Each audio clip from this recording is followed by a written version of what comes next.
Hi there. Here's a quick guided tour of our church building. I thought this might be helpful for those of you who have registered to join us on Sunday at worship in Easterhouse Parish Church. If you're already familiar with our building, then some things will look the same. However, other aspects will appear quite different. First of all, let me say that some of us are quite used to rolling up very early and well ahead of the 11 a.m. start time for the actual service. Normally that would give us time to chat with others and to catch up with them.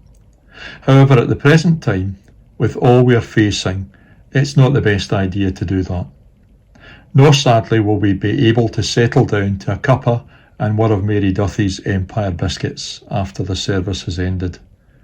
Hopefully, that will all come in good time. In the first instance, don't arrive too early. And when you do, if others are already at the entrance to the church building, please ensure you keep a safe distance from one another. On entry, you'll notice that we have several sanitizer units in place to keep everyone safe. After you sanitize your hands at the door, we'll ask for your contact details so that we can keep an accurate record for the purposes of test and protect. This will be held confidentially and retained for up to 21 days. Afterwards, we'll ask you to follow the one-way system, indicated by arrows on the floor. This will lead you through the open door to our sanctuary. With seats at a 2-metre distance from one another, we can only accommodate a maximum of 36 people, including the worship leader. That's why it's essential you call, email, text or private message Derek Hughes. We want to ensure that everyone is safe and comfortable. And early notice each week of your intention to join us on the Sunday means that we can have the chairs all set out ahead of your arrival. If you wish to give an offering, instead of passing the plate as we usually do, there will be one at the sanctuary door for you to pop your envelope into. This minimises contact amongst individuals. Anyway, back to the sanctuary and to the service. It will no doubt feel strange to see and to sit on chairs that are 2 metres apart from each other. We're so used to welcoming our church family with a handshake or a holy hug. But sadly for the moment, both of these are off limits.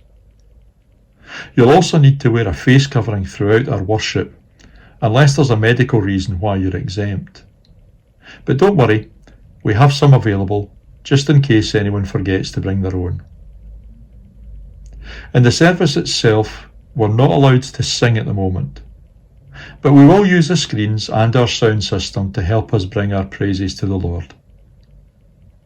We'd expect that movement would be kept to a minimum during the service, unless of course you need to get up and to go out to use the toilet. At the close of worship, the congregation will be asked to leave through the exit door from the sanctuary, which leads directly to the car park. Now, whilst the temptation for those who haven't seen each other for a while may be to stand and chat, we would encourage you not to do that. No doubt it will all feel quite odd for a while, but the main thing on which we must focus is keeping everyone safe from the coronavirus. And ultimately, it will just be good to be back together again as a fellowship of God's people, to pray and to share in worship and reading the Bible at our beautiful sanctuary. So if you haven't as yet registered to be with us this Sunday, please do so as soon as possible by contacting Derek Hughes. And even if you can't be with us this week, maybe another time will suit you better. Just remember always to indicate that you're coming. Don't assume that we already know that. One final thing. If you have COVID-19 symptoms, a new and persistent cough, a high temperature, the loss of appetite or sense of smell, or if you're isolating due to contact with someone who has tested positive for coronavirus, then please stay at home for the moment. It's for your sake and for that of others that we ask you to do this. Now, with all of that having been said, I pray that the Lord will bless you with a tangible sense of his peace and his presence whenever you are able to join us for worship in Easterhouse Parish Church.